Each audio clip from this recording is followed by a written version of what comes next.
Today we will going to start the last chapter of this book 1 and you will going to say the last function of management, controlling. आज हम controlling पढ़ेंगे जो तुम सबको लगता है it's a last function of management, but I will change your perspective till the end of the chapter. Before starting a typical chapter by the meaning or process or importance or limitation, I will going to narrate one story before starting this chapter. अब हमारा जो chapter है controlling, अब इसको side में रख के story सुनो। एक फुटवेयर कंपनी थी, उसका सीईओ आता है और वो एक्सप्लेन करता है कि इस क्वार्टर का प्लान क्या है, इस क्वार्टर्स के लिए हमने स्टैंडर्ड्स कौन से सेट कर रखे हैं। सीईओ बोलता है अपने सारे मैनेजर से कि इन दिस क्वार्टर हम अपनी सेल्स 20% से इंक्रीज करेंगे, ये हमने अपना स्टैंडर्ड सेट कर लिया है। एम्प्लॉयज कहते हैं ओके ओके ओके सर। वो आगे एक्सप्लेन करता है कि ये जो तुम सेल्स है ये तुम कैसे इंक्रीज करना, तुम अपनी कस्टमर की सेटिस्फैक्शन को भी इंक्रीज करना, तुम्हारे जो कंपनी में सारे रिसोर्सेज हैं उनको फुलर यूटिलाइज करना, चाहे वो तुम्हारे ह्यूमन रिसोर्स हो या तुम्हारे कोई फिक्स्ड रिसोर्स हो, use it very optimally. All said yes yes yes, everyone is listening to the CEO. तुम यूटिलाइज कैसे करोगे अपने रिसोर्सेज? तुम ये देखो मशीन्स ऑप्टिमली यूटिलाइज हो, ओवर टाइम कर लो, तुम्हारे एम्प्लॉयज जो हैं वो टाइम वेस्ट ना करें, तो वो अच्छे से काम करे। तभी बीच में एक मैनेजर बोल देता है yes sir, we can use CCTV so that every employee knows कि मैं सीसीटीवी के अंडर हूँ, तो वो टाइम वेस्ट नहीं करेगा, वो ऑप्टिमली यूटिलाइज करेगा। तो सीईओ कहता या very good idea, go for it. ये सारी कन्वर्सेशन हो गई and everyone disperse. After that, everyone knows their pre-planned standards. They know on which path they have to work. अब सब के सब अपने अपने काम कर रहे हैं। एम्प्लॉयज के बीच में कन्वर्सेशन होती है। एम्प्लॉय कहता है यार I am very irritated and frustrated with this CCTV. Why? अगर मैं खा रहा हूँ तो वो देख रहा है, माँ 5 मिनट का रेस्ट ले रहा हूँ तो वो देख रहा है, मुझे अच्छा नहीं लग रहा है, आई एम लाइक इरिटेटेड। उसे एक फ्रस्ट्रेशन आ रही है। वो कहता है हाँ यार मेरा भी यही सीन है, बहुत ज़्यादा अंडर सर्विलेंस रखा गया हमें, मैं तो ये सोच रहा हूँ कि मैं शिफ्ट ही कर लूँ कंपनी। एक एंगल ये हो गया। एक दूसरे एम्प्लॉयज की कन्वर्सेशन क्या हो रही है, यार I am very satisfied and feeling very motivated because I know कि मुझे सेल्स इंक्रीज करने के लिए मेरे पास टारगेट्स हैं और अगर मैं वो टारगेट्स कंप्लीट करता हूँ तो मुझे अप्रेजल मिलेगा, मुझे परफॉर्मेंस अच्छी करनी है। I am getting motivated because I know on which standards my performance will going to be calculated। एक हमने उसे कंट्रोल दिया हुआ है तो वो मोटिवेटेड फील कर रहा है कि नहीं, मुझे पता है मुझे किस पाथ पर चलना है। ये सारी कन्वर्सेशन जब हो रही थी, उन्होंने पूरे क्वार्टर वर्क कर लिया, अपनी सेल्स इंक्रीज करनी थी, जो भी करना था वो कर चुके हैं। अब वो नेक्स्ट होता है quarter is completed. Now CEO again call the meeting. अब सीईओ पूछ रहा है now tell me what's your actual performance. अब वो उनसे उनकी एक्चुअल परफॉर्मेंस पूछ रहा है। तो सेल्स मैनेजर बोलता है sir we able to increase sales by 16%, और वो उसको एक स्टैटिस्टिकल रिकॉर्ड उसको थमा देता है कि देख लो हमने क्या परफॉर्मेंस की। अब सीईओ उस परफॉर्मेंस को चेक करता है एंड पूछता है, कंपेयर करता है कि यार हमने तो 20% प्लान किया था कि we will going to increase sales by 20%, but ये तो 16% है, तो डेविएशन कैसे आई? वो कहता है सर हमारी डेविएशंस बहुत सारे रीजंस की वजह से आई। वो ये कह के चला जाता है। अब CEO will going to analyze the deviations कि ये जो डेविएशन आई है ये क्यों आई, कैसे आई, क्या मैं इन डेविएशंस को कंट्रोल कर सकता हूँ या नहीं कर सकता। जो उसने उसको रिपोर्ट सबमिट करी थी उसके अंदर कुछ सैंपल चेकिंग की रिपोर्ट्स भी थी कि हमारे सैंपल फुटवेयर के कैसे रिजेक्ट हुए, कैसे नहीं हुए। उसके अंदर ऑब्जर्वेशन रिपोर्ट भी थी कि हमने ये ऑब्जर्व करा क्योंकि कोविड था, क्योंकि लॉकडाउन लग गया तो हमारी सेल्स इतनी बढ़ नहीं पाई, क्योंकि लॉकडाउन है तो सिर्फ ऑनलाइन ही चल रहा था, तो तो थोड़ा सप्रेस्ड हो गया। वहां पर सारे उन्होंने एनालाइज करा रीजंस फॉर डेविएशंस, कि हमारे क्या क्या रीजंस रहे इस डेविएशन को होने में।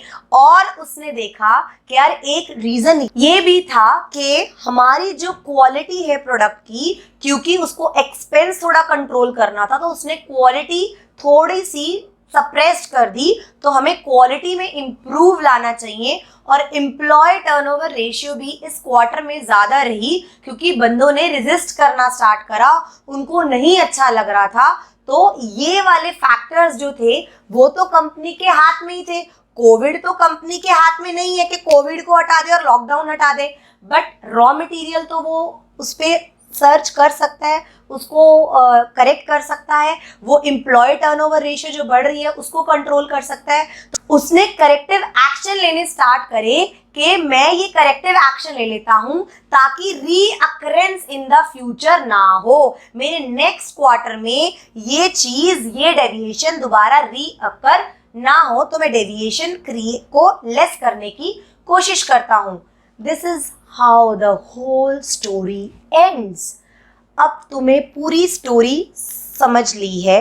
अब हम कंट्रोलिंग आराम से करेंगे और इसी स्टोरी को सपोर्ट करते हुए, सहारा लेते हुए मैं तुम्हें एक एक टॉपिक डिटेल में करवाऊंगी। The first is, as we are doing controlling, what do you mean by controlling? Controlling का मतलब क्या है? अभी तक हमने कितने फंक्शंस पढ़ लिए? We have done planning, organising, staffing, directing.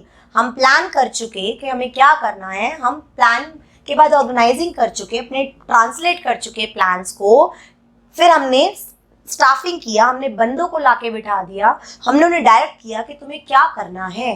Direct करने के बाद हम कंट्रोलिंग करेंगे। कंट्रोलिंग का मतलब क्या है? अब कंट्रोलिंग को हम सिंपल वर्ड्स में क्या कर रहे हैं? Controlling ensures that the activities in the organization are performed as per the plans. कि कंट्रोलिंग यही इंश्योर कर रहे हैं ना कि जो तुमने प्लान किया है मैं वो देख लूं कि तुमने सही से किया है नहीं किया, तुमने वो एक्टिविटी सही से की है या नहीं की। वैसे भी वो क्या कह रहे हैं? Controlling completes one cycle of the management process. पूरा एक मैनेजमेंट साइकिल पूरी कर रहा है कि planning, organising, staffing, directing, controlling. But it also improves the planning in the next cycle. Controlling ही ऐसा है, क्योंकि हम कंट्रोलिंग कर रहे हैं उसी की वजह से हमारी नेक्स्ट साइकिल में जो प्लानिंग होगी वो इम्प्रूव हो पाएगी, क्योंकि मैंने कंट्रोलिंग किया। दोनों इंटर रिलेटेड हैं, अभी ये भी पूरी डिटेल में पढ़ेंगे। So you can say controlling can go just waste. Controlling waste है अगर हम बेस्ट प्लान भी कर लें, still we have best plan in our hand. अगर हम कंट्रोलिंग नहीं करेंगे it will be waste. Best plan भी हमारे लिए वेस्ट साबित होगा अगर हम कंट्रोलिंग नहीं करेंगे। तो अब तुम क्या कह सकते हो सिंपल वर्ड्स में? कंट्रोलिंग क्या है? Controlling ensures that the activities in the organizations are performed as per the plans. Controlling ये चेक कर रहा है कि जो प्लान हुआ था उसके अकॉर्डिंग काम हो रहा है नहीं हो रहा। That is controlling. Otherwise, you will say controlling only completes one cycle of the management process. Controlling ने एक पूरा cycle complete कर दिया management process का, planning, organizing, staffing, directing, controlling. But controlling also improves planning for the next cycle. जो हम next cycle में planning करेंगे वो इम्प्रूव ही कौन करता है? क्योंकि मैं कंट्रोलिंग करके रखती हूँ।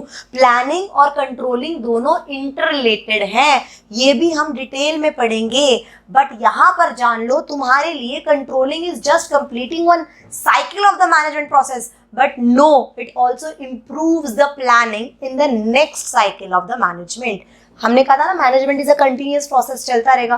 पहले प्लानिंग होगी, ऑर्गेनाइजिंग होगी, स्टाफिंग होगी, डायरेक्टिंग होगी, कंट्रोलिंग होगी, फिर दोबारा प्लानिंग होगी, ऑर्गेनाइजिंग होगी, स्टाफिंग होगी, डायरेक्टिंग होगी और कंट्रोलिंग होगी। It is a ongoing process, continuous process.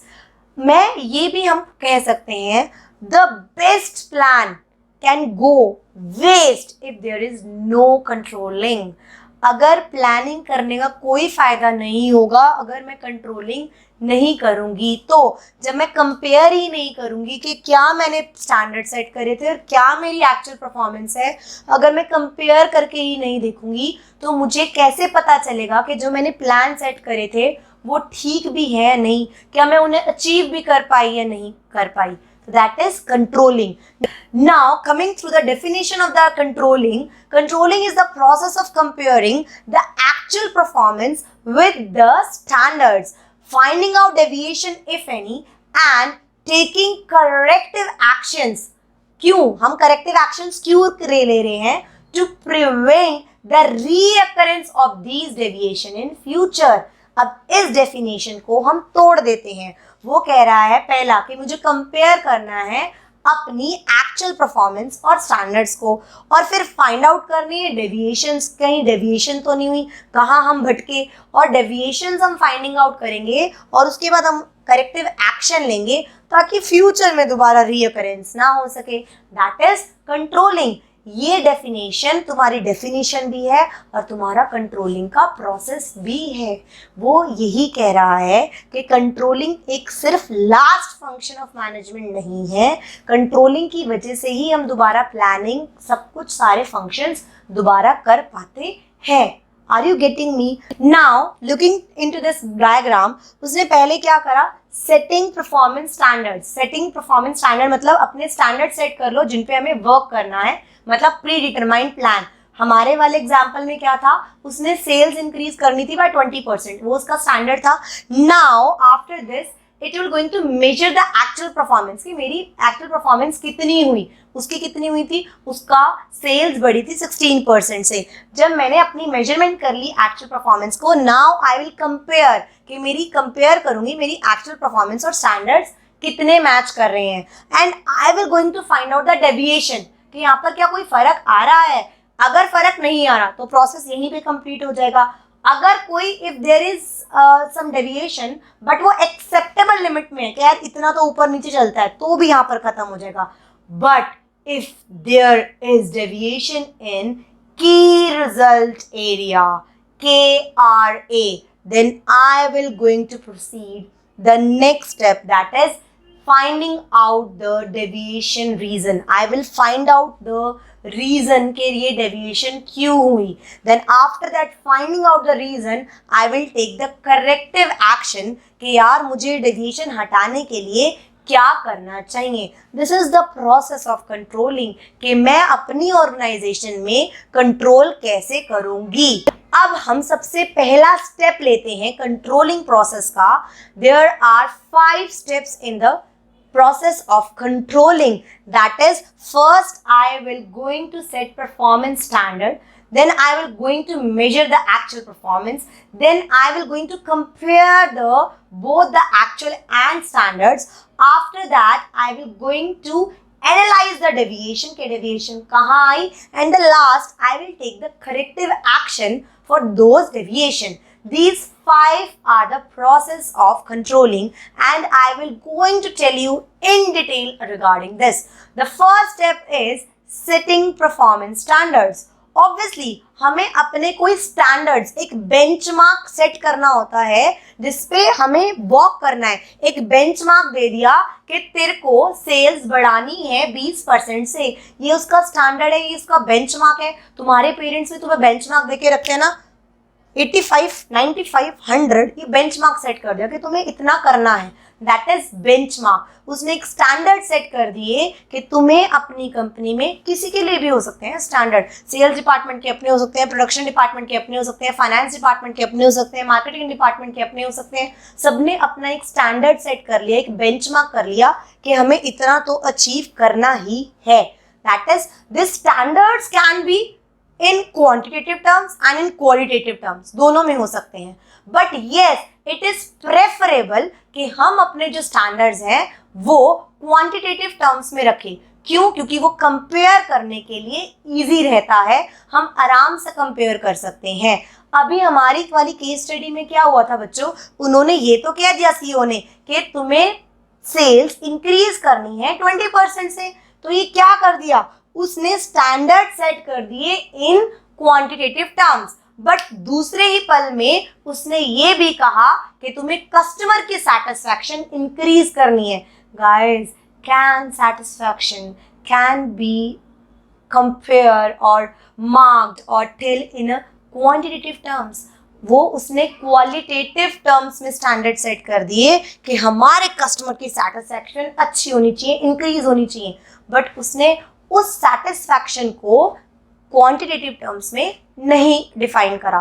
तो yes, a standards can B set in quantitative terms and in qualitative terms, but it is better that you should set your standards in quantitative terms, but sometimes it is not possible कि हम हर चीज quantitative terms में present कर सके। means quantitative word terms means जो हम count कर सके in percentage or in rupees or in units anything। तो सबसे पहला स्टेप समझ आया, that is setting performance standards। समझ आया, मतलब हमारे स्टैंडर्ड्स फ्लेक्सिबल भी होने चाहिए इतने कि अकॉर्डिंग टू द सिचुएशन वो थोड़े मोल्ड हो सके। रिजिड मत करो, standards can be some flexible कि यार इतना कुछ फैक्टर्स ऐसे होते हैं जो हमारे हाथ में नहीं होते, तो हमारे standards should be are in flexible in nature, not in rigid in nature. समझ आया? The next step in the process of controlling is, now I will going the measurement of actual performance. Now I will going to measure the actual performance. CEO ने जब दूसरी बार employees को बुलाया था, managers को बुलाया था, उसने क्या करा था कि now I will going to measure the actual performance. और उनकी एक्चुअल परफॉर्मेंस क्या थी? उन्होंने कहा था मेरी एक्चुअल परफॉर्मेंस है कि हमारे कंपनी ने सेल्स इंक्रीज करी है बाय 16%। ये उसकी एक्चुअल परफॉर्मेंस थी। अब ये मेजरमेंट हम कैसे भी कर सकते हैं, हम सैंपल्स चेक कर सकते हैं, हम ऑब्जर्वेशन से पर्सनल ऑब्जर्वेशन करके कर सकते हैं, हम रेशियो एनालिसिस कर सकते हैं, रेशियोज निकाल लें, हम रिपोर्ट्स ले सकते हैं, किसकी क्या रिपोर्ट्स हुई, स्टैटिकल रिपोर्ट्स दे दो। हमारे वाले में कैसे मेजरमेंट हुई थी, उसने स्टैटिकल रिपोर्ट दी थी ना, ये देख लो सर, स्टैटिक्स में रिप्रेजेंट कर दिया था कि कैसे हमारी परफॉर्मेंस को हम प्रेजेंट कर रहे हैं। तो it can be measured in many terms.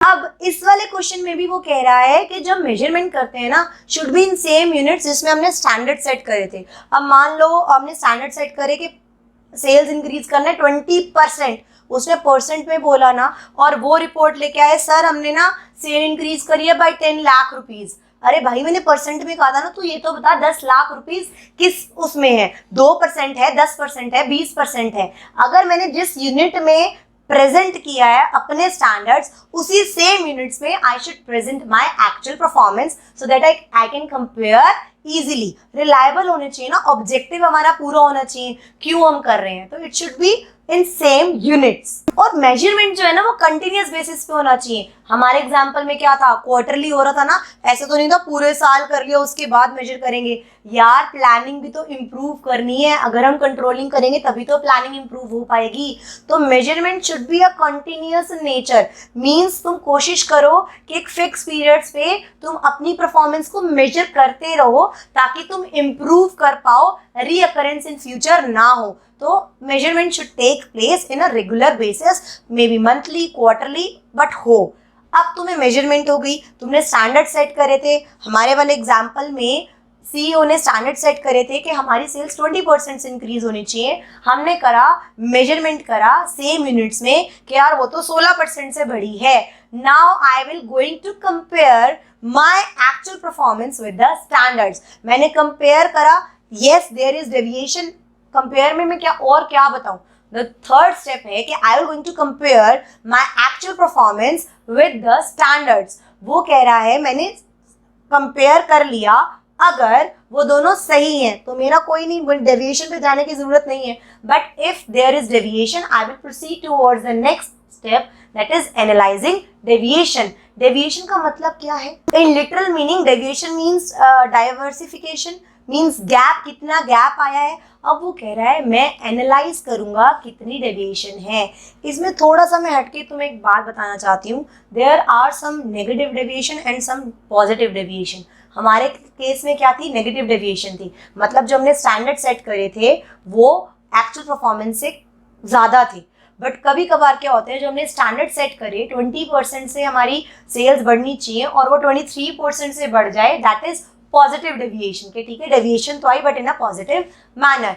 तो अभी हम पढ़ते हैं नेगेटिव डेविएशन। वो कह रहा है कि डेविएशन बहुत टाइप की है, मतलब जो गैप आ रहा है वो किस टाइप से आ रहा है, क्या वो बहुत ज़्यादा क्रिटिकल है, या डेविएशंस तो आएंगी ना, ऐसा पॉसिबल नहीं है कि डेविएशन ना आए, बट हमें देखना है क्या वो डेविएशन बहुत क्रिटिकल इन नेचर है, बहुत ज़्यादा हमको इफेक्ट करेगी, हमें सक्सेस के ऊपर बाधा लाएगी। और एक होती है deviation that is management by exception, के डेविएशन है but we will close our eyes, कोई दिक्कत नहीं है, वो एक्सेप्शन में है, उनको हम नहीं टच करेंगे, हम उनको नहीं कर रहे। तो दो चीज़ हम पढ़ेंगे डेविएशन में, that is critical point control and management by exception. First one we will going to take critical point control.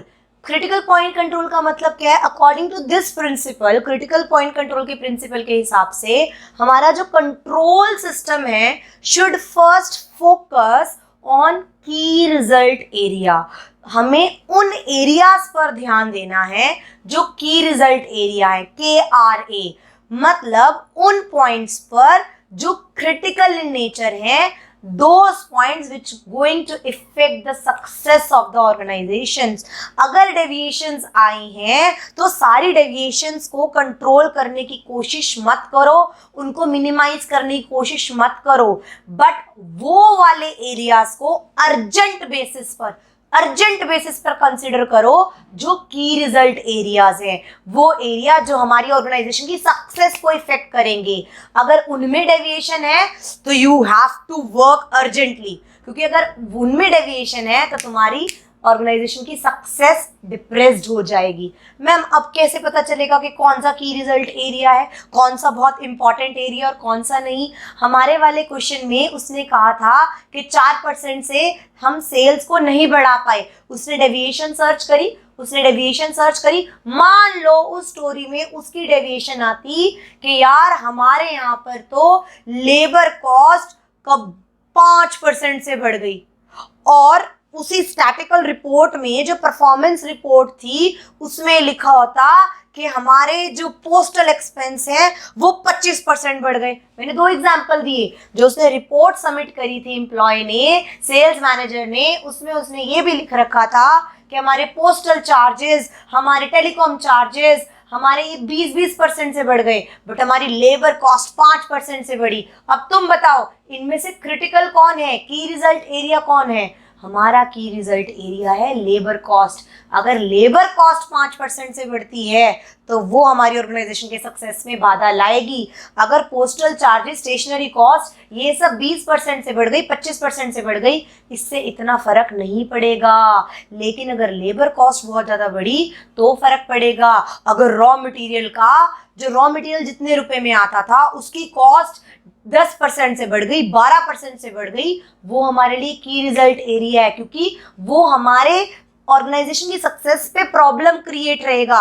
But अगर हमारा स्टेशनरी चार्जेस बढ़ जाते हैं, हमारे पोस्टल चार्जेस बढ़ जाते हैं, हमारे कन्वेंस चार्जेस बढ़ जाते हैं, वो वाले एरियाज बढ़ जाते हैं जिन पे इतना ध्यान ना भी दें तो कोई दिक्कत नहीं है। ये चार्जेस अगर इंक्रीज 20% से हो रहे हैं, 25% से हो रहे हैं, तो हमें इतना इफेक्ट नहीं करेंगे। तो ये वाले क्या हो गए, ये क्रिटिकल पॉइंट कंट्रोल नहीं हुए। क्रिटिकल पॉइंट कंट्रोल हुआ हमारा लेबर कॉस्ट बढ़ जाना, हमारा रॉ मटेरियल का पैसा बहुत ज़्यादा बढ़ गया, हमारा रेंट एकदम डबल हो गया। तो ये सब क्या है, क्रिटिकल पॉइंट कंट्रोल। लेकिन इसमें भी क्या कह रहा है, इसमें अब एक ब्रांच निकल आई, मैनेजमेंट बाय एक्सेप्शन। की रिजल्ट एरियाज में भी अगर कुछ बढ़ता है तो कुछ एक्सेप्शन में रखो, मतलब कुछ एक्सेप्टेंस रेंज बनाओ। लेबर कॉस्ट कितनी बढ़ी थी? 5%। अगर लेबर कॉस्ट 2% बढ़ती तो वो क्या कहती, मैनेजमेंट बाय एक्सेप्शन। उसे एक्सेप्ट करो। If manager try to control everything in the organization, it will control nothing. अगर मैं ये सोचूंगी कि मैं सब कुछ कंट्रोल कर लूँ, मैं बिजली का बिल भी कंट्रोल कर लूँ, रेंट भी कंट्रोल कर लूँ, एक्सटर्नल फैक्टर, इंटरनल फैक्टर, उनकी मोटिवेशन, लेबर कॉस्ट, सब कुछ अगर कंट्रोल करने की कोशिश करूंगी तो मेरी ऑर्गेनाइजेशन कुछ भी कंट्रोल नहीं कर सकती। हमें सिर्फ वो चीज़ कंट्रोल करना है प्रायोरिटी बेसिस पर, अर्जेंट बेसिस पर, जो हमारा की रिजल्ट एरिया है। कुछ अगर 2% लेबर कॉस्ट बढ़ी है तो कोई बात नहीं, मैनेजमेंट बाय एक्सेप्शन में रखो, उसे एक्सेप्ट करो कि 2% बढ़ सकती है। रेंट करते हैं, रेंट में हर 11 महीने बढ़ता है ना, कुछ परसेंटेज बढ़ती है, वो एक्सेप्टेंस रेंज है, बट अगर उससे बहुत ज्यादा बढ़ती है तो वो की रिजल्ट एरियाज में आता है। अगर उसने कहा था कि अभी तुम्हारा रेंट 2 लाख रुपए है, तुम्हारा नेक्स्ट ईयर 2,20,000 हो जाएगा, वो 20,000 जो बढ़ी वो एक्सेप्टेबल रेंज है, बट उसने अगर रेंट बढ़ा के 3 लाख 4 लाख पर मंथ कर दिया तो वो की रिजल्ट एरिया में चला गया, वो मैनेजमेंट बाय एक्सेप्शन से उठ के क्रिटिकल पॉइंट कंट्रोल में चला गया। तो क्रिटिकल पॉइंट कंट्रोल का मतलब क्या हुआ कि focus first on key result areas on the urgent basis which affect the success of the organization. But management by exception क्या हुआ, managers cannot control everything in the organization. If they try to control everything, they can control nothing. So the deviations which are in some specific range, acceptance range, don't waste time and efforts in minimizing the deviation. उसमें deviation को minimise करने में time waste मत करो। ये दोनों चीज समझ आई, critical point control and management by exception. सब कुछ हम कंट्रोल नहीं कर सकते। अब वो कह रहा है व्हाट आर द एडवांटेजेस, ये हम क्यों पढ़े, what are the advantages of critical point control and management by exceptions, इनको क्यों पढ़े हम, इनके क्या एडवांटेजेस है। Have a look over the advantages. अब वो क्या कह रहा है, इसके एडवांटेजेस क्या है, it saves time and efforts of manager. क्यों टाइम और एफर्ट्स मैनेजर का क्यों सेव हो रहा है, because managers are keeping eye on the only major deviation, की रिजल्ट डेविएशंस पर वो अपने पूरे एफर्ट्स लगा रहा है, तो मेरा टाइम और एफर्ट्स बच गया। दूसरा भी यही कह रहा है, it utilization of managerial talent. Managerial talent का यूटिलाइजेशन क्यों हो रहा है, क्योंकि वो की रिजल्ट एरियाज पर वर्क करेगा और डेविएशंस के एनालाइज करके उसको कंट्रोल करने की कोशिश करेगा। तीसरा एडवांटेजेस क्या कह रहा है, जो मैनेजमेंट बाय एक्सेप्शंस में है, मतलब वो वाली डेविएशन जो बहुत क्रिटिकल इन नेचर नहीं है, वो मैंने डेलीगेट कर दी दूसरे बंदों को, दूसरे एम्प्लॉय को, रूटीन वर्क अपने सबॉर्डिनेट्स को, routine problems I will say, मैंने रूटीन प्रॉब्लम्स डेलीगेट कर दी सबॉर्डिनेट्स को, तो उनका मोरल बूस्ट हुआ because they are keeping check how to control that minor problems in the organization. So it facilitates the delegation of authority to the subordinate and it increases the morale because वो अपना routine problems को check कर रहा है।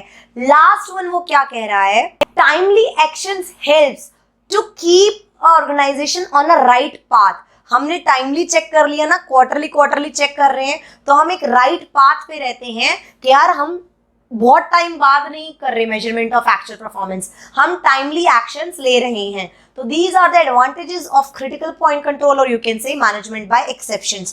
Now you are clear with all the 4 steps in the controlling. The last step is taking corrective action. जब मुझे पता है कि मेरी बीमारी कहाँ से आई, क्या इलाज है, डेविएशन मैंने जान ली है, अब मुझे उसे दवाई भी तो लिखनी होगी, करेक्टिव एक्शन भी तो लूंगी। I will take the corrective action. पहली बात, there will be no corrective actions if there is no deviation. There is no corrective action if the deviation is are on acceptable limit. There is no corrective action if standards are not set in a corrective mode.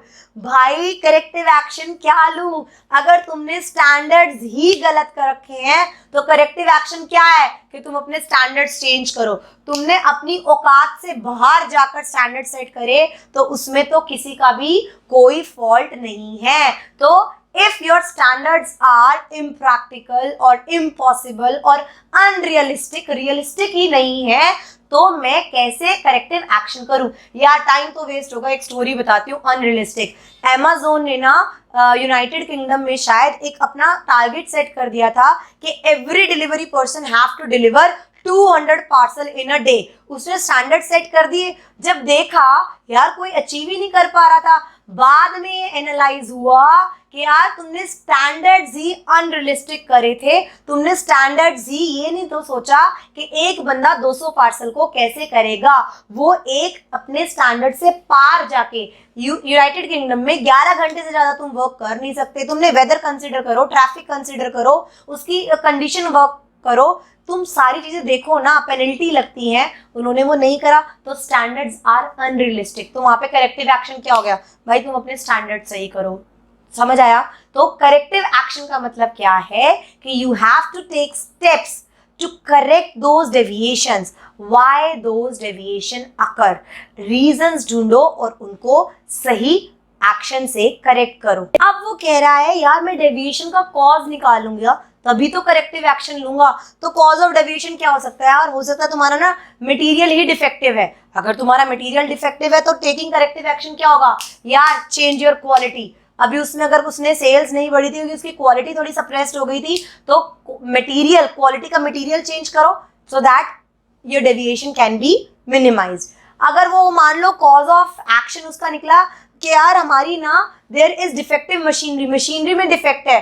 भाई machinery में defect है तो उसको replace करवाओ, उसको repair करवाओ, तुम अपनी मशीनरी सही करो. 10 दिन तो मशीनरी बंद करी थी सर क्वार्टर में, तभी हमारी सेल्स नहीं आई, तो रिप्लेस योर मशीनरी. अगर वो कहता है there is a defective process, sir इतना पुराना प्रोसेस है, इतना टाइम लगता है, एक शूज बनने में 1 मिनट नहीं लगता, हम 5 मिनट में बना रहे हैं, प्रोसेस में ही डिफेक्टिव है. तो वो क्या कह रहा है? अपनी टेक्नोलॉजी, अपना एग्जिस्टिंग प्रोसेस को थोड़ा डेवलप करो. तो करेक्टिव एक्शन क्या होगा? वो कह रहा है मॉडिफाई योर एग्जिस्टिंग प्रोसेस अगर डिफेक्टिव प्रोसेस है. अगर कॉज ऑफ एक्शन निकलता है, मैं डेविएशन के कॉजेस बता रही हूँ कि डेविएशन का क्या कॉज निकलता है. वो कह रहा है अगर डेविएशन का कॉज निकलता है there is defective in physical condition of your organization. Physical condition बहुत गंदी है, बंदा काम करने का मन ही नहीं करता, इतना पसीना आता है, बंदे की एफिशिएंसी ही कम हो रही है. जो वो 9 घंटे बैठता है उसमें से 7 घंटे वर्क करना चाहिए, वो 3 ही घंटे कर रहा है क्योंकि फिजिकल कंडीशन अच्छी नहीं है. तो करेक्टिव एक्शन क्या होगा? Improve your physical condition of the organization so that हम इफेक्टिवली और एफिशिएंटली वर्क करें. अगर कॉज ऑफ एक्शन निकलता है यार ऑब्सोल्यूट मशीनरी, मशीनरी इतनी खराब है कि क्या ही बोले, भाई अपग्रेडेड मशीनरी ले लो. मान लो एम्प्लॉयज, कॉज ऑफ एक्शन निकलता है एम्प्लॉयज आर अनअवेयर, तो भाई उनको ट्रेनिंग दे दो, उनकी ट्रेनिंग दे दो, उनकी एफिशिएंसी बढ़ा दो, तो ऑब्वियसली डेविएशन करेगी. मतलब ये कुछ कॉजेज ऑफ एक्शंस हैं जिन पे अगर हम वर्क करेंगे तो we are taking corrective action, इससे हमारा डेविएशन मिनिमाइज हो जाएगा. Is I'm clear with you the process of controlling? कैसे हमने कंट्रोलिंग करना है, कैसे सीईओ ने अपने प्लान सेट करे थे, फिर मेजर करे, फिर उनको कंपेयर करा, फिर उसने एनालाइज करा, वो जेम्स बॉन्ड बन गया. भाई डेविएशन कहाँ से आई? अगर बहुत क्रिटिकल इन नेचर है तो भाई अर्जेंट बेसिस पे ले लो. कुछ डेविएशन ऐसी होती हैं जिनको हम सुधार नहीं सकते, जो एक्सेप्शन है, हम सब कुछ कंट्रोल नहीं कर सकते, और उसके हमने करेक्टिव एक्शन ले लिया कि भाई इस तरीके से. करेक्टिव एक्शन क्यों लिया? क्योंकि अगर हम करेक्टिव एक्शन लेंगे तभी हम प्लानिंग को इम्प्रूव कर सकेंगे इन the next cycle, that is taking corrective action. Is I am clear with the controlling process कि कैसे मैं अपनी ऑर्गेनाइजेशन को कंट्रोल करके चलती हूँ. अब हम पढ़ेंगे what is the nature of controlling और what are the characteristics of controlling और features of controlling. Very easy, ज़्यादा टाइम नहीं लूंगी. वो कह रहा है controlling is a goal oriented process, controlling is all pervasive, controlling is a continuous process, controlling is both backward and forward looking function. ये क्या कह रहा है? Why it is a goal oriented process? goal oriented process क्यों है भाई? हम controlling कर क्यों रहे हैं? so that हम अपने रिसोर्सेज को इफेक्टिवली और एफिशिएंटली यूज करें. क्यों करें? ताकि कोई डेविएशन आए तो फटाफट उसको करेक्टिव एक्शन लेके हम उसको सही कर सके. क्यों करें कंट्रोलिंग? ताकि हम अपने गोल को अचीव कर सके. Controlling is also a goal oriented process. यार हम इसीलिए कर रहे हैं कंट्रोलिंग कि जो मेरा गोल सेट है, जो मेरा टारगेट सेट है, मैं उसको अचीव कर सकूं by utilizing all the resources effectively and efficiently. And if there is any deviation, I can control that deviation and take corrective action to minimize that. Yes, controlling is a goal-oriented process. Now, next one is saying controlling is all pervasive. Pervasive का मतलब क्या होता है? हम 10 बार कर चुके हैं. It is all universal, means it is required everywhere. Controlling हर जगह चाहिए भाई. कंट्रोलिंग टॉप लेवल में भी चाहिए, मिडिल में भी चाहिए, ऑपरेशनल में भी चाहिए. टॉप लेवल में तो चाहिए. वो कह रहे कंट्रोलिंग हमें पब्लिक सेक्टर में, प्राइवेट सेक्टर में, हॉस्पिटल में, क्लब में, छोटे बिजनेस में, बड़े बिजनेस में, अपनी पढ़ाई में, हर जगह कंट्रोलिंग चाहिए. कंट्रोलिंग का मतलब क्या है कि हम कंपेयर करेंगे एक्चुअल को विद देयर स्टैंडर्ड्स. अगर हम कंपेयर करेंगे तभी हमें पता चलेगा कि हमारी औकात क्या है, क्या हम अचीव कर पा रहे हैं अपना गोल या नहीं. तो yes, controlling is all pervasive, it is required everywhere. The next is controlling is a continuous function. अभी मैंने क्या कहा था, कंट्रोलिंग को तुम मिसलीड करोगे as it is a last function of management. No, controlling is a continuous function of management. हम control करते हैं, डेविएशन फाइंड आउट करते हैं and management is back to the first function. वो कह रहा है कंट्रोलिंग सिर्फ लास्ट फंक्शन ऑफ मैनेजमेंट नहीं है, it is a continuous function. इसको भी मैं एक्सप्लेन कर चुकी हूँ। Last one is controlling is both backward looking function and forward looking function. Mark this point as hot और as very important. क्यों कह रहा है, एक एक करके लेते हैं, इस पॉइंट को दो भागों में बांट लेते हैं। वो कह रहा है controlling is a forward looking function और बैकवर्ड लुकिंग फंक्शन। तो सबसे पहला लेते हैं backward looking function. Why controlling is a backward looking function? Why? हम लोग क्या कर रहे हैं, पीछे देख रहे हैं। पीछे देख रहे हैं मतलब क्या करा है तूने पीछे 3 महीने में, तूने क्या करा? Postmortem of the activities. क्या वर्ड यूज करा मैंने? Postmortem of the activities. हम ये देख रहे हैं कि तूने पीछे क्या क्या किया, क्या तूने according to the standards work किया। तो controlling is a backward looking function because we are doing postmortem of the activities so that we can match with the standards. हम देख रहे हैं कि जो हमने पीछे स्टैंडर्ड सेट करे थे 3 महीने पहले, वो कितने अचीव हुए, कितने डन हुए या नहीं हुए। तो we are doing postmortem of the activities from the past, that is why it is a backward looking function. Why it is a forward looking function? अभी ये सारे चीज हम कर चुके हैं। फॉरवर्ड लुकिंग फंक्शन क्यों है? ताकि हम फ्यूचर में रीअकरेंस ऑफ डेविएशन ना आए, दोबारा वो गलती ना करें और हम ठीक से वर्क कर सकें। तो 2 वर्ड्स हमने क्या सीखे कि बैकवर्ड क्यों है, ताकि हम पोस्टमार्टम ऑफ द एक्टिविटीज कर रहे हैं, और फॉरवर्ड लुकिंग फंक्शन क्यों है? To prevent the reoccurrence of the deviation in future. Is I am clear with the nature of controlling? Now the next one is what is the importance of controlling? मैं इतना बड़ा controlling क्यों करूं, इतनी tension क्यों करूं कि पूरा प्रोसेस परफॉर्मेंस को ये करूं, कंपेयर करूं? What is the importance of doing controlling in an organization? Have a look over these importance and we will going to do one by one. सबसे पहला क्या कह रहा है वो importance? Accomplishing organizational goal. यार हमने नेचर में भी तो पढ़ा था ना कि it is a goal oriented process, तो इंपॉर्टेंस में भी तो यही करेंगे ना कि हम कंट्रोलिंग क्यों कर रहे हैं, so that our organizational goal can be complete, accomplish, हम उस गोल को अचीव कर सके, to find out the deviation and taking corrective action.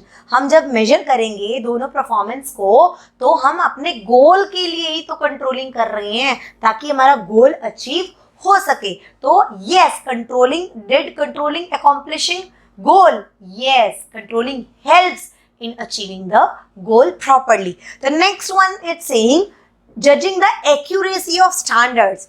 Controlling keeps an eye that whether the standards are right or wrong, are relevant or irrelevant. वो accuracy check करता है controlling कि जो हमने अपने लिए स्टैंडर्ड सेट करे थे वो कितने रियलिस्टिक हैं। जैसे कि मैंने Amazon वाला एग्जांपल दिया था, क्योंकि उन्होंने कंट्रोलिंग करी, उन्होंने ये देखा कि 200 टारगेट्स अचीव हो ही नहीं सकता, तो कंट्रोलिंग ने चेक करा कि their standards are not realistic, their standards are not possible. So controlling check और जज the accuracy of the standards. अपने वाले एग्जाम्पल में, अपने वाले केस स्टडी में सीईओ ने जो स्टैंडर्ड सेट करा उसकी हमने एक्यूरेसी चेक करी सीईओ ने, तो उसने कहा यस एक्यूरेट है।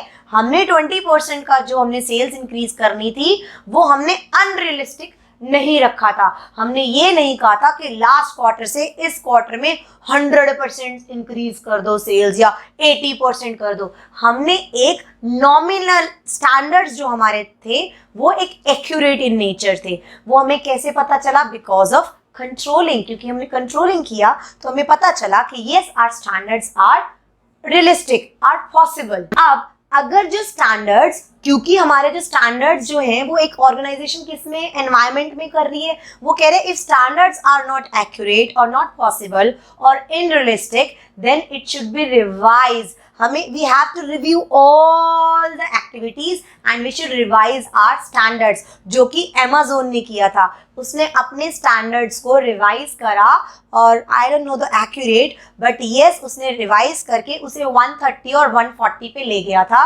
कि every delivery person should deliver 130 और 140 parcel in a day to decrease from 200. Right, तो समझ आया. The third one importance is efficient use of resources. Controlling ensure करता है that there should be a proper utilization of resources. Resources here means human resource also and the other resources which are fixed assets or tangible assets or variable assets. वो कह रहा है controlling की वजह से हमारा एफिशिएंट यूज ऑफ रिसोर्सेज हो पाता है. याद है सीईओ ने क्या कहा था, यूज योर रिसोर्सेज ऑप्टिमली, क्योंकि we are keeping an eye on you. तो रिसोर्स वेस्ट मत करो, उसे ऑप्टिमली यूटिलाइज करो, क्योंकि मुझे पता है मेरे को कोई देख रहा है तो मैं अपना टाइम वेस्ट नहीं करूंगी. अगर मैं अपना टाइम नहीं वेस्ट कर ली तो मैं ऑर्गेनाइजेशन के लिए क्या हूँ, एक रिसोर्स हूँ. सो as there is controlling, so there is no wastage of resources, efficient use of resources are there. We are using all the resources effectively and efficiently because controlling is there. Control रहेगा, check है, एक proper check रख रहे हैं तो हम resources को waste नहीं होने देंगे. The next one is it also ensures order and discipline. Why controlling ensures order and discipline? अभी हमारे एग्जाम्पल में ऑर्डर और डिसिप्लिन कैसे मेंटेन हो रहा था, उसको पता है कि मेरे को सीसीटीवी कैमरा देना था, वो टाइम नहीं वेस्ट कर रहा था, वो काम कर रहा था और उसका आउटपुट आ रहा था, एक डिसिप्लिन से आ रहा था, वो टाइमली आ रहा था, टाइमली चेक इन कर रहा था, टाइमली चेकआउट करेगा. तो एक ऑर्डर और डिसिप्लिन मेंटेन हो रहा है ना. क्यों? क्योंकि देयर इज कंट्रोलिंग. अगर एक ऑर्गेनाइजेशन ए है और एक बी है, बी में कोई कंट्रोलिंग सिस्टम नहीं है तो कोई अपनी मर्जी से आएगा, अपनी मर्जी से जाएगा, जब मन करेगा काम करेगा, जब मन करेगा फेसबुक चला लेगा, क्योंकि वहां पर कंट्रोलिंग नहीं है तो ऑर्डर एंड डिसिप्लिन नहीं है. बट अपनी वाली ऑर्गेनाइजेशन में क्योंकि कंट्रोलिंग था तो ऑर्डर एंड डिसिप्लिन रहेगा. मैं तुम्हें एक और एग्जांपल देती हूँ. आजकल हम सब कुछ ऑनलाइन करते हैं. जो हमें डिलीवरी करने आते हैं, स्विगी है, फूड पांडा है, अमेजोन के डिलीवरी मैन है, हमारे पिज़्ज़ा हट है, डोमिनोज हैं, वो लोग आते हैं तो कहते हैं ना बड़े अच्छे से करते हैं. उन्हें पता है कि कोई सिस्टम हमें कंट्रोल कर रहा है और वो सिस्टम क्या था, जब हम उन्हें रेटिंग करते हैं तो उन्हें पता है ना कि हमें रेट करने जाने पर हमें परफॉर्मेंस अप्रेजल्स मिलेगी. तो वो ऑर्डर और डिसिप्लिन से आते हैं, कपड़े पहन के आते हैं, हमें पोलाइटली बोलते हैं, हमारा ऑर्डर टाइमली पहुंचाते हैं. They are very nice to us. They maintain order and discipline because there is controlling over them. Similarly in the organization. So yes, controlling ensures order and discipline. The next one is controlling also improves employee motivation and morale. Why? Controlling की वजह से employee का motivation और morale कैसे increase होगा? They know their predetermined plan, they know on which standards they have to work, they know their behavior, they know the set of framework which they have. उनको पता है ना मुझे इसी फ्रेमवर्क में वर्क करना है. उन्हें पता है कोई मुझे देख रहा है. उन्हें पता है कि अगर मैं अच्छे से काम करूंगा तो मेरी परफॉर्मेंस अच्छी होगी, मुझे अप्रेजल भी इसी तरीके से मिलेगा. तो दे गेट मोटिवेटेड कि यार जो मुझे टारगेट दिया गया था वो मैंने अचीव कर लिया, तो मुझे मोटिवेशन मिल रही है क्योंकि मैं कंट्रोलिंग सिस्टम में हूँ. They get motivated because of the controlling. अगर मैं अपने पिछले वाले एग्जाम्पल से इसे रिलेट करूँ तो अगर उसे 5 स्टार्स मिलेंगे तो क्या वो जो डिलीवरी मैन है वो मोटिवेट नहीं होगा? होगा, फॉर श्योर होगा. वो और अच्छा परफॉर्म करेगा क्योंकि उसे अप्रेजल मिलने के चांसेस ज़्यादा होंगे. तो क्या कंट्रोलिंग एम्प्लॉय की मोटिवेशन बूस्टअप नहीं कर रहा, मोराल बूस्टअप नहीं कर रहा? ऑब्वियसली यार कर रहा है, उनको एक सेटिस्फैक्शन मिल रही है क्योंकि उनके पास प्री डिटरमाइंड प्लान है जिनके ऊपर उन्हें चलना है और उन्हीं के स्टैंडर्ड्स बिहेवियर पे उनकी अप्रेजल, उनकी परफॉर्मेंस, उनका प्रमोशन सेट है. तो yes, controlling improve the employee motivation and morale. The last was what is the importance of controlling is it facilitate coordination in action. Controlling की वजह से एक कोऑर्डिनेशन इन एक्शन होता है और you can say controlling give the direction to all the actions और direction to all the departments, direction to all the individuals. They know how to coordinate. Controlling CEO ने क्या कहा था कि sales बढ़ानी है, उसने तो सिर्फ ये कह दिया सेल्स बढ़ानी है बाय 20%. अब सारे डिपार्टमेंट्स अपने अपने वर्क करना शुरू करेगा. मार्केटिंग अपने तरीके से करेगा, यार मैं पब्लिसिटी बढ़ा दूँ तो सेल्स बढ़ जाएगी. प्रोडक्शन अपने हिसाब से करेगी, अगर सेल्स बढ़ेगी तो मुझे प्रोडक्शन उस हिसाब से बढ़ानी है. Every department is working individually but coordination is there, क्योंकि सबका एक ही कोऑर्डिनेट कौन करेगा उसे, कंट्रोलिंग. कि उन्हें पता है कि हमें कोई कंट्रोल कर रहा है, हम डिस्कस करके चलें कि किसको कैसे करना है, क्या करना है. तो controlling also ensures a coordination in action. Therefore, they are achieving the organizational goal very effectively because all departments, every individuals are coordinated because of the coordination, because of they are controlled by some surveillance, some report, some system. They are controlled by something. So, is I'm clear with all the importance of controlling? Is I'm clear with all 6 points कि क्यों controlling important है. हमारा efficient use हो जाता है, हमारा goal achieve हो पाता है, एम्प्लॉय एक मोटिवेटेड फील होता है, ऑर्डर और डिसिप्लिन बना रहता है अगर कंट्रोलिंग है. अगर तुम एक बात बताओ, तुम्हारे ऊपर भी डंडा नहीं होगा ना. हम ऑनलाइन पढ़ रहे हैं गाइस, ऑनलाइन पढ़ रहे हैं, फिर भी क्योंकि हमारे पास एक ऑर्डर और डिसिप्लिन है कि तुम व्हाट्सएप पे डाउट्स लेते हो, हमारे टेस्ट होते हैं, एक ऑर्डर और डिसिप्लिन है ना. There is some system which control you. तो एक ऑर्डर और डिसिप्लिन बना रहता है. ऐसे 36,000 बंदे हैं जो यूट्यूब पे पढ़ा रहे हैं, जो ऑनलाइन पढ़ा रहे हैं, जो ऑफलाइन नहीं पढ़ा रहे, बट वो लैक क्यों करते हैं? क्योंकि उनके अंदर ऑर्डर और डिसिप्लिन वाला पॉइंट कहीं ना कहीं लैक करता है. बट हमारे यहाँ पर ऑर्डर और डिसिप्लिन है. हम we control everything, we keep an check over your performance. तो इसलिए हमारा गोल अचीव हो पाता है. और हमारा गोल क्या है? तुम्हारे नंबर लाना, तुम्हें अचीवमेंट देना, तुम्हें बीएसटी में 100 की तरफ बढ़ाना. So, is I'm clear about all the importance of controlling. So, these 4 are the limitation of the controlling. यार controlling बहुत अच्छा है, सब कुछ अच्छा है, but फिर भी उसकी limitation है. क्यों? Because these 4. पहला वो क्या कह रहे हैं? It is very difficult in setting qualitative standards and little control over external factors and resistance from employees are also there and it is a very costly affair. ये 4 reasons की वजह से कंट्रोलिंग थोड़ा सा पीछे रह जाता है. सबसे पहला पढ़ते हैं difficulty in setting qualitative standards. हमने क्या कहा था? Standards can be quantitative and qualitative, but वो कह रहा है कंट्रोल सिस्टम जो है is effective when standards are set in quantitative terms. Obviously जब क्वांटिटेटिव में हो तो हम कंपेयर अच्छे से कर सकते हैं, but sometimes some things are there which can not be calculate in a quantitative terms like job satisfaction, human behavior, employee morale और customer satisfaction. ये चीजें हम quantitative में explain नहीं कर सकते, express नहीं कर सकते. तो yes, it becomes difficult when the things cannot be expressed in quantitative terms. तो क्वालिटी वाली जो चीज है, जो क्वालिटी में एक्सप्रेस होगी, वो हम कंट्रोल कैसे करें? समझ आया?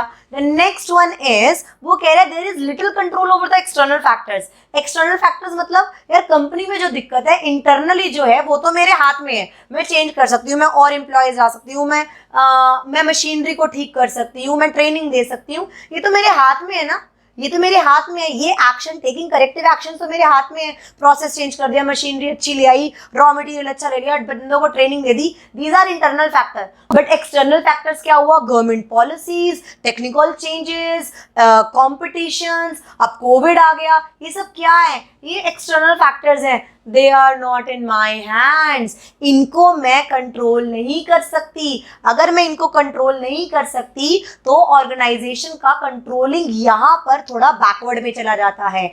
उसका 20% सेल्स था अपने केस स्टडी में, वो सिर्फ सेल्स 16% बढ़ा पाया, वो 4% क्यों नहीं बढ़ा पाया? Because of the Covid reason, and Covid is the external factor, वो कंपनी के हाथ में नहीं है, तो कोई करेक्टिव एक्शन कोई कैसे लेगा? So little control over the external factors. The next one is resistance from employee.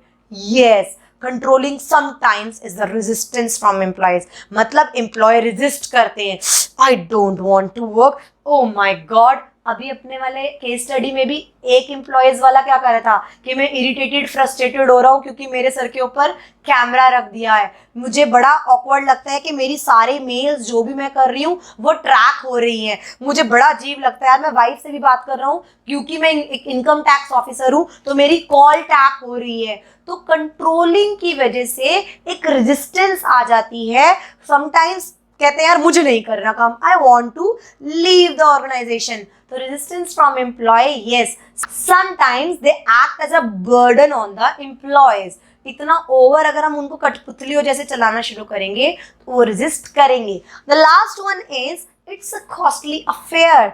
Yes, free में नहीं होता है। Controlling needs lots of efforts, lots of time and lots of expenditure. उसे तीनों चीज, उसे टाइम चाहिए, बहुत अच्छे से हमें कंट्रोलिंग सिस्टम करना पड़ेगा, उसे सीसीटीवी लगाए थे, फ्री में तो नहीं लगे थे ना, पैसा लगा था। तो controlling involves expenditure, time and efforts, तभी हम कंट्रोलिंग कर पाते हैं। Small organization are not in a condition to control everything because वो इतना टाइम, इतना पैसा, इतना एक्सपेंडिचर, इतने एफर्ट्स नहीं लगा पाते। कंट्रोलिंग करना हर ऑर्गेनाइजेशन के बस की बात नहीं है कि हम एक एक पॉइंट कंट्रोल कर पाए। Small organization lag behind this because of the costly affair limitation in the controlling. Is I'm clear about all the 4 limitation of the controlling. Guys, do relate with the case study because यही जो examples दे रही हूँ ये case study के form में आ जाएंगे। So we are very much clear about the meaning, the process, the importance, the nature and the limitation of the controlling. Now moving towards the next topic is what is the relationship between controlling and planning? जो मैंने सबसे पहले कहा था कि अभी मैं तुम्हें बताऊंगी कि प्लानिंग और कंट्रोलिंग में क्या रिलेशनशिप है। बहुत गहरा संबंध है। They are like the best friends. They are like the twins of the management. वो कह रहे हैं प्लानिंग और controlling they are the inseparable twins of the management. They are same in some way. Let's see how. Now अब हम relationship पढ़ेंगे between planning and controlling. ये सारे के सारे पॉइंट्स हम इसलिए पढ़ रहे हैं because planning and controlling are inseparable function of management. They are twins of management. They are interrelated with the functions of management. The first point वो कह रहा है controlling is blind without planning. Controlling का blind है, अंधा है अगर planning नहीं है। If there is no plan, अगर प्लान है ही नहीं तो मैं कंट्रोल किसको करूंगी? If I have no base, no standard, no plan, what I will control? Managers क्या करेगा? तो मैनेजर्स कुछ कर ही नहीं सकता, मतलब कंट्रोल ब्लाइंड है। अगर प्लान है तो कंट्रोल करने का फायदा है। तो controlling is blind without planning. अब कंट्रोलिंग ने तो कह दिया प्लानिंग बहुत इंपॉर्टेंट है।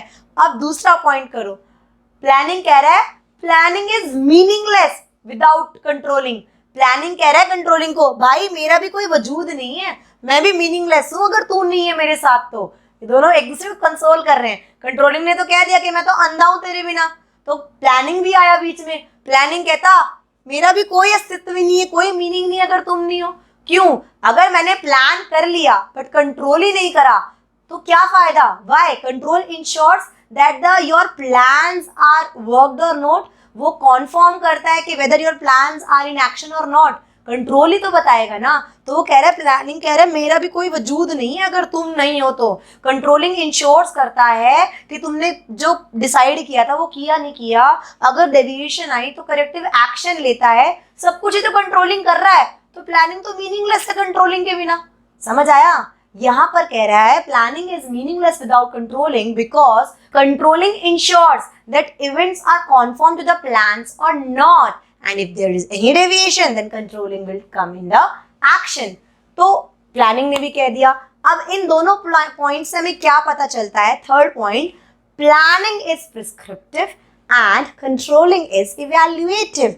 मैम मतलब प्लानिंग प्रिस्क्रिप्टिव वे में क्यों है, प्रिस्क्रिप्टिव नेचर का क्यों है? बिकॉज ये प्रिस्क्राइब करता है the alternative course of action which are available to you and you have to select the one. वो यही बता रहा है ना, वो प्रिस्क्राइब कर रहा है कि these are courses of action to achieve your goal, उसने प्रिस्क्राइब कर दिया।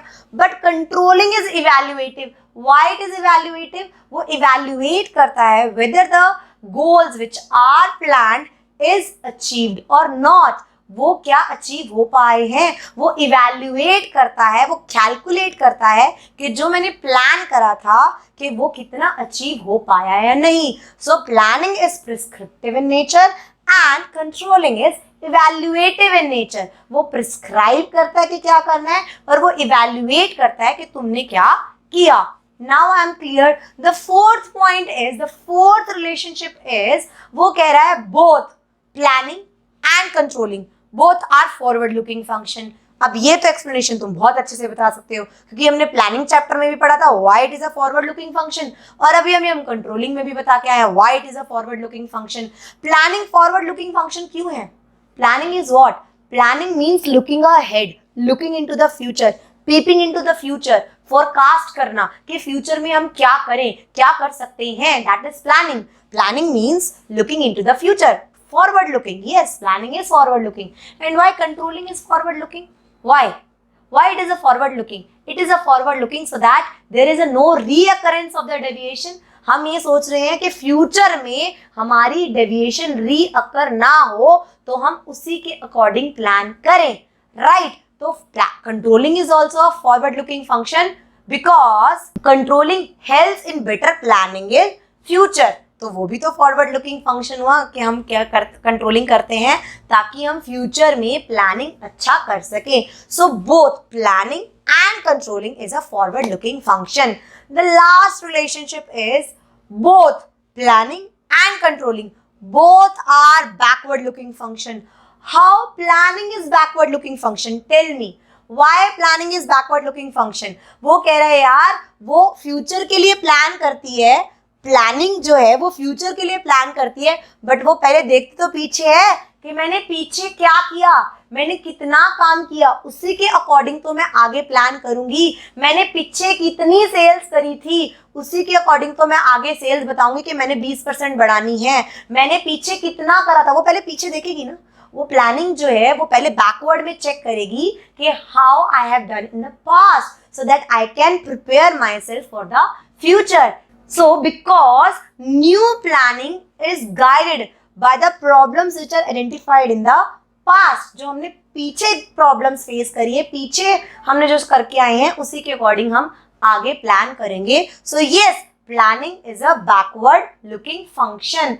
Why controlling is a backward looking function? Controlling क्या करता है? क्या वर्ड यूज करा था हमने? Postmortem.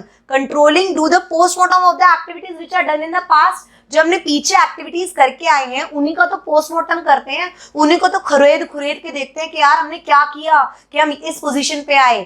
So both planning and controlling both are backward looking function. So this is the relationship between planning and controlling. कि controlling blind है planning के बिना, planning meaningless है controlling के बिना। Planning is prescriptive and controlling is evaluative function. Planning and controlling both are forward looking function and planning and controlling both are backward looking function. ये हमने अब relationship पढ़ा कि कैसे प्लानिंग और कंट्रोलिंग है। Guys, as per me the whole chapter we have done, but yes there are some techniques of management control, of control system, कि हम कंट्रोल को कैसे, कंट्रोल सिस्टम की क्या टेक्निक्स करें कि हम कंट्रोलिंग कर पाएं। This topic is maximum time deleted from the CBSE course, but yes, there are two techniques in the control system, that is traditional techniques and modern techniques. Have a look over this. These are traditional techniques, मतलब सदियों से हम इस तरीके से हम major करते आ रहे हैं, जैसे कि बजटरी कंट्रोल है, ब्रेक इवन पॉइंट है, और यहाँ पर और भी है। यहाँ पर मॉडर्न टेक्निक्स में हम रेशियो एनालिसिस कर लिया हमने। ये सब जो है ये कौन सी है? Modern techniques. There is a video on these techniques.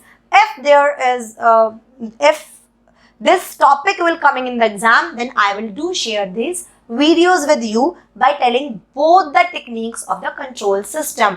Apart from this, our whole chapter is over. Thank you very much. Do like, share and join our classes. For sure it will be better for you to join us. हमारा वही controlling system चलता है order and discipline पे। हम तुम्हारे साथ हैं कदम कदम पर। हम तुम्हें एक एक वर्कशीट्स अपने तरीके से करवाएंगे, केस स्टडीज अपने तरीके से करवाएंगे। हम आपके ऊपर कंट्रोल इसलिए रखते हैं ताकि तुम हमें रिजल्ट दे सको। तुम्हारा रिजल्ट ही मेरा सबसे ज्यादा इंसेंटिव होता है to be happy to continue with this video. Thank you very much.